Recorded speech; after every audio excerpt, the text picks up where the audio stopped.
Welcome, this is Gauri Gopnath for NE24. A grand BJP victory rally was held at Krishnapur GP in Sonai constituency on Saturday to celebrate the election of Mariam Begum Barbhuiya as the new GP president. The rally, which started and ended at Aulia Bazaar, saw participation from BJP workers, supporters and group members with bikes and vehicles.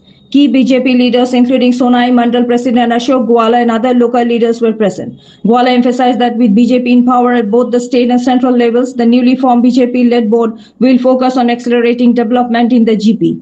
Group member Ratan Das called the public for in this support and development effort. For more news and updates, subscribe our channel NE24 YouTube and follow us on our Facebook page. আজকে আমরা rally দিছি পুরা জিপিত ঘুরছি আমরা সভানেত্রী আমার ward member সব মিলিয়ে আমরা পুরা জিপিত ঘুরছি আর প্রচুর পরিমাণে আমরা যে সমর্থন করছেন কৃষ্ণপুর জিপির জনসাধারণে এর লাগি আমি আমার পুরা টিমের তরফ থেকে সবরে ধন্যবাদ নমস্কার আর আমার অন্তরস্থল থেকে সবরে আমি ধন্যবাদ দিয়ার খেলা শেষ এখন কাজ শুরু।